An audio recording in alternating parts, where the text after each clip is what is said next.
Bismillahirrahmanirrahim. In the name of Allah, the most merciful and beneficent. Assalamu alaikum students. I hope you all are fine. Today is our lecture number 10 for a class 10th of a subject computer science, and now we are revising, we are learning chapter number 1 programming techniques. ठीक है, हम लोग programming जो first आपका chapter है उसको revise कर रहे हैं और उसमें से जो टॉपिक्स आपको दिए जा रहे हैं वो साथ साथ याद करते रहे। At the end of the chapter इसका एक आप लोगों से टेस्ट भी लिया जाएगा। This is your book title page and this is your introductory page of unit number 1 programming techniques. इसमें प्रीवियस आप लोगों ने पढ़ा था कि 5 स्टेप्स होते हैं कि किसी भी प्रॉब्लम को सॉल्व करने के, वो हम लोगों ने डिटेल डिस्कस किए थे। Now we will start to another topic, algorithms. Algorithm means method, procedure, technique और प्लान। अल्गोरिथम का क्या मतलब है? तरीका, वे, प्रोसीजर, प्रोसेस, टेक्निक, कोई भी technique, and plan mean planning करना, किसी भी चीज़ का मनसूबाबंदी करना। Algorithm is a step by step problem solving method that is easy to understand and follow. वो कह रहे हैं कि अल्गोरिथम हमारे पास एक ऐसा प्रॉब्लम सॉल्विंग का मेथड होता है, एक ऐसा तरीका होता है जो कि क्या होता है, step by step sequence wise होता है। क्या होता है? Sequence wise step by step होता है, जो कि समझने में आसानी होती है और उसको फॉलो करने में भी आसानी होती है। ताकि हम लोग क्या करेंगे, देखिए कि ऐसा लाया अमल होता है जिसके अंदर हम लोग 1 बाय 1 स्टेप्स को फॉलो करते हैं और हम लोग कभी भी ऐसे नहीं करते कि कोई भी चीज़ का डायरेक्टली अप्रोच मुमकिन ही नहीं होती। तो इसलिए हम लोग जो भी चीज़ सॉर्ट आउट करेंगे वो प्लानिंग के थ्रू और स्टेप बाय स्टेप करेंगे। It is a set of steps that clearly defines a sequence of operations to solve a problem. अब ये अल्गोरिथम क्या होते हैं, हमारे पास ऐसा स्टेप्स का सेट होता है जो कि हमें क्लियरली डिफाइन कर देता है उसके सॉल्यूशंस को, कि आपने कैसे प्रॉब्लम्स को सॉर्ट आउट करना है या सॉल्व करना है। Role of algorithm in problem solving.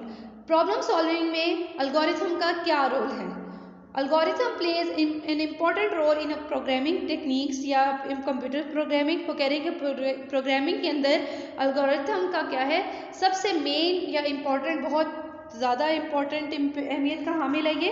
Computer programming is the process of taking an algorithm and coding it in a programming language. वो कह रहे हैं कि कंप्यूटर प्रोग्रामिंग के अंदर हम लोग क्या करते हैं कि एल्गोरिथम का प्रोसेस लेते हैं और उसमें वो क्या करता है कि कंप्यूटर जो है लैंग्वेज को वो कोडिंग में लेकर आता है। लेकिन सबसे पहले हम लोग क्या करते हैं, इसका एल्गोरिथम बनाते हैं, देन उसके बाद उसके अंदर उसको प्रोग्रामिंग लैंग्वेज के अंदर लेकर आते हैं। Formulating N algorithm is the first step for the developing a computer program. वो कह रहे हैं कोई भी कंप्यूटर प्रोग्राम बनाने से सबसे पहले हम लोग हमेशा एल्गोरिथम का ही प्रोसेस इस्तेमाल करते हैं।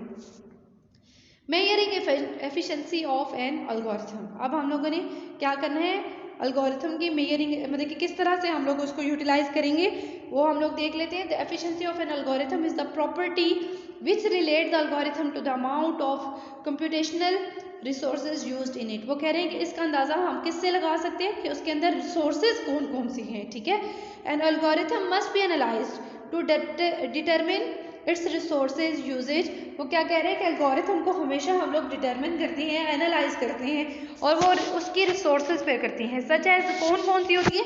Time, memory and storage space. किससे होती है?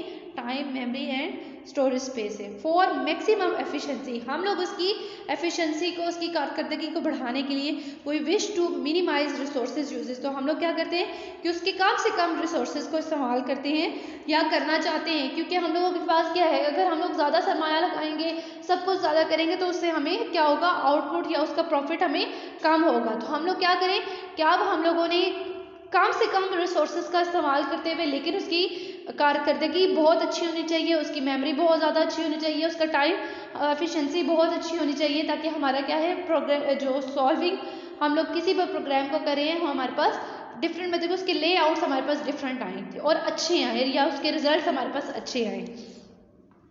However, the various resources can not be compared directly. अब वो कह रहे हैं कि इसके various जो हमारे पास मुख्तलिफ resources होते हैं उनको हम लोग directly compare नहीं कर सकते। So which of two algorithm is considered to be more efficient often depends on which measure of efficiency is considered the most important. The requirement of for high speed minimum memory is considered. अब देखिए, मैंने अभी आपको बताया कि algorithm हमारे पास एक process है स्टेप बाय स्टेप सीक्वेंस है किसी भी प्रॉब्लम्स को सॉर्ट आउट करने का, ठीक है। अब कोई भी जब भी हमारे पास कोई भी प्रॉब्लम आएगी तो हमें उसमें क्या करना है कि कम से कम 2 एल्गोरिथम्स क्रिएट करने हैं, 2 सॉल्यूशंस हम लोगों को रिक्वायर्ड होंगे कि हम लोगों का रिजल्ट जिसमें अब हम लोगों की चॉइस पे होगा।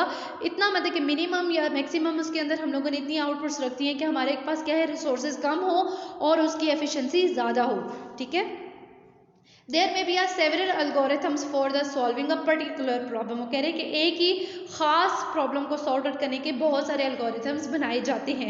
How fast a problems can be solve, कि वो प्रॉब्लम कैसे जल्दी सॉल्व होगा, depends on the efficient algorithm. और क्या कहता है कि उसको एफिशिएंट जो उसका एल्गोरिथम अच्छे वाला एल्गोरिथम जो हमने बनाया होगा ये उस पर डिपेंड करता है। Therefore analysis of algorithm is very important. अब वो क्या कह रहे हैं कि एल्गोरिथम जो एनालिसिस है हमारे पास वो ज़्यादा इंपॉर्टेंट है to compare algorithms and conclude that which one is the better than the other. और इसका रिजल्ट अब हम लोगों को वहीं पे प्रोवाइड हो जाएगा कि हम लोगों को पास क्या है कि हम उसमें से बेहतर कौन सा है। Analysing the efficiency of algorithm means comparing efficiency of different methods of solution of the problem. अब वो कह रहे हैं कि एनालाइजिंग जो एफिशिएंसी है, एनालाइज करना, उसको अलग से करना एफिशिएंसी को एल्गोरिथम का मतलब यही है कि हम लोग अब कंपेयर करें एफिशिएंसी को एक एल्गोरिथम से दूसरे में, क्योंकि हमें बेहतर रिजल्ट्स चाहिए और कम से कम रिसोर्सेज चाहिए इस वजह से। नाउ यहाँ पे देखिए कि कुछ एल्गोरिथम्स दिए हुए हैं फॉर द सम प्रॉब्लम्स। अब वो देख लेते हैं कि वो क्या है। कि this section represent algorithm to solve various mathematical problems. अब वो कह रहे हैं कि मैथमेटिकल प्रॉब्लम्स हैं उनके हम लोगों ने एल्गोरिथम्स बनाए हैं। This develop skills in the finding solution of the problems. वो कह रहे हैं कि ये हमें क्या कर रहा है कि ये प्रॉब्लम्स का सोल्यूशन फाइंड आउट करने में हमें मदद कर रहा है। जैसे कि प्रॉब्लम नंबर 1 में देखें, अगर आप लोग क्वेश्चन में डिमांड की गई है find the sum product and average of 5 given numbers. अब क्या है, हमारे पास 5 गिवन नंबर्स के sum, product and average find out करनी है, ठीक है। तो क्या करेंगे, आप देखिए प्लानिंग द सोल्यूशन, हम लोगों ने प्लान करना है कि उसके अंदर कौन कौन सी चीज़ें रिक्वायर्ड है और हमें उसके लिए क्या करना है।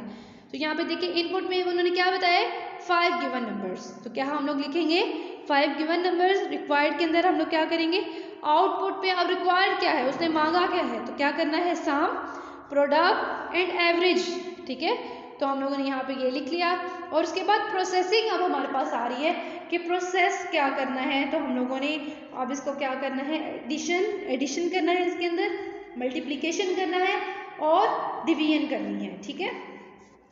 अब अगर एल्गोरिथम के स्टेप्स में अगर आप लोग यहाँ पे देखें तो आपको समझ में आएगी कि हमेशा जब भी हम एल्गोरिथम एंड फ्लो चार्ट जब भी बनाते हैं तो उसका हमेशा स्टार्ट एंड स्टॉप सिंबल होता है, ठीक है। स्टार्ट एंड स्टॉप स्टेप होता है जिसको हमेशा हम लोग लिखते हैं, ठीक है। स्टेप नंबर 1 में देखिए स्टार्ट, लेट द 5 नंबर्स। अब वो कह रहे हैं कि ये 5 नंबर हैं, let's suppose A B C D and E, ठीक है। ये 5 नंबर्स उन्होंने बनाए, इनके वेरिएबल्स उन्होंने दिए 2, 5, 8, 4 एंड 12। स्टेप नंबर 2 में देखिए फाइंड द सम। अब सबसे पहले हमने क्या करना है, सम को फाइंड आउट करना है। तो क्या करेंगे, सम का फॉर्मूला यहाँ पर करेंगे, sum is equal to A plus B plus C plus D plus E। अब उसके बाद हम लोगों ने क्या करना है, प्रोडक्ट। तो देन क्या करेंगे, फाइंड द प्रोडक्ट। इसको इन्होंने क्या लिखा है, PROD, ठीक है। इसका सिंबल उन्होंने जस्ट उसको फाइंड आउट करने के लिए लिखा है। प्रोड में क्या करें, A multiply by B multiply by C multiply by D multiply by E। Then इसी तरह से एवरेज है, तो एवरेज में क्या होता है कि फाइंड द एवरेज। तो AVG इसको बताया हुआ है and AVG is equal to sum divided by 5। तो टोटल नंबर ऑफ सम होगा डिवाइडेड बाय 5 हो जाएगा, तो हमारे पास क्या हो जाएगा, ये इसका एवरेज निकल आएगी। तो अब स्टेप नंबर 5 में देखें आउटपुट, सम, प्रोड एंड AVG। वो कह रहे हैं कि जैसे ही इसका हो तो हमें आउटपुट दे, जैसे ही हमारे पास प्रोडक्ट का है तो इसका आउटपुट दे, जब एवरेज आए तो इसका आउटपुट दे। और जब आपके रिजल्ट सारे के सारे आपके पास तीनों की तीनों सामने आ जाए तो क्या करें, स्टेप को 6 को क्या करें, स्टॉप कर दें। मीन कि अब आपकी प्रोग्रामिंग यहाँ पर ख़त्म हो जाएगी। यहाँ पे देखिए find the largest of the 3 unequal numbers. अब वो कह रहे हैं कि 3 अनइक्वल नंबर्स में यहाँ पे आपके पास क्या आ रहा है, प्लानिंग में अब वो कह रहे हैं कि 3 कोई भी अनइक्वल नंबर्स है, इनमें से तीनों में से बड़ा सबसे वाला कौन सा है। अब इसमें इनपुट देखिए कि 3 अनइक्वल नंबर्स है। आउटपुट में से क्या मांगा है कि लार्जेस्ट ऑफ 3 नंबर, इन तीनों में से बड़ा कौन सा है। और कंपैरिजन में देखें कि वो क्या कह रहे हैं कि 1 बाय 1 हम लोगों ने इसका कंपैरिजन करना है हर नंबर के साथ, ताकि हमें फाइंड आउट हो सके कि हम लोगों के पास कौन सा वेरिएबल बड़ा है। अलगोरिथम में अगेन देखिए स्टेप नंबर 1 स्टार्ट है एंड इसका आ रहा है कि let the 3 numbers a is equal to 10, b is equal to 20 and c is equal to 30। ठीक है, अब वो कह रहे हैं कि तीनों में बता रहा है कि a b c जिसका 10 20 30 है, इनमें से लार्जेस्ट कौन सा है। इसकी प्रोग्रामिंग करने के लिए स्टेप नंबर 2 में करेंगे इफ या check if a is the largest number. तो कह रहे हैं अगर a बड़ा है सबसे, तो इसकी स्टेटमेंट किस तरह से लिखेंगे, इफ अगर a बड़ा है b से एंड इफ a बड़ा है c से then largest is equal to a। तो क्या करें, लार्जेस्ट कर दे a, otherwise go to the step 4। अभी मैं आपको स्टेप 4 पे लेके जाती हूँ क्योंकि हम लोगों ने b को अप्लाई करना है। लेकिन अगर ये a बड़ा है इन a b से भी और c से भी, तो हम लोगों को क्या करना है, गो टू स्टेप 7, क्योंकि उसमें क्या है, आउटपुट आ रही है और आउटपुट हमारे पास क्या होगी, largest is equal to a। यहाँ पे देखिए अदरवाइज तो उन्होंने बोला था कि अगर आपके पास a बड़ा नहीं है तो क्या है कि check if b is equal to is the largest number. अब वो कह रहे हैं कि आप b को चेक कर लेते हैं कि b बड़ा है या नहीं। तो अब क्या है, इफ b बड़ा है a से and b is greater than c, अगर b बड़ा है c से तो हमारे पास आउटपुट क्या होना चाहिए, largest is equal to b। Otherwise go to step 6। वो कह रहे हैं कि अगर बड़ा है तो इसको क्या करें कि लार्जेस्ट b पे करें और स्टेप 6 पे चले। अदरवाइज अगर नहीं है तो क्या होगा, अब गो टू 7, क्योंकि आउटपुट हमारे पास क्या आ रहा है यहाँ पर b का, तो लेकिन वो नहीं है तो इसलिए हम लोगों ने क्या करना है, 6 पर आ जाना है यहाँ पे। अब c का करना है कि largest is equal to c। अब इसमें देखें अब a भी चेक हो गया, b भी चेक हो गया, तो इट्स मीन कि अब c ही होगा। तो आप वो कह रहे हैं कि c is largest is equal to c। और अगेन स्टेप नंबर 7 पर हम लोग आ जाएंगे आउटपुट इज इक्वल टू या लार्जेस्ट में। तो क्या होगा कि जो भी अब हमारे पास बड़ी स्टेटमेंट होगी, अब इसमें ज़रूरी नहीं है कि हमारे पास जो हमने यहाँ पे क्वांटिटीज़ रखी हैं वो ही रहें।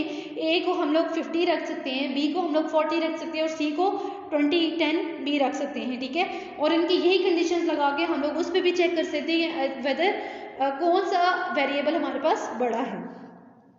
जब हमारे पास ये सारे के सारे वेरिएबल्स चेक हो जाएंगे तो हमारे पास लास्ट स्टॉप क्या होगा कि स्टेप कौन सा होगा, स्टॉप का।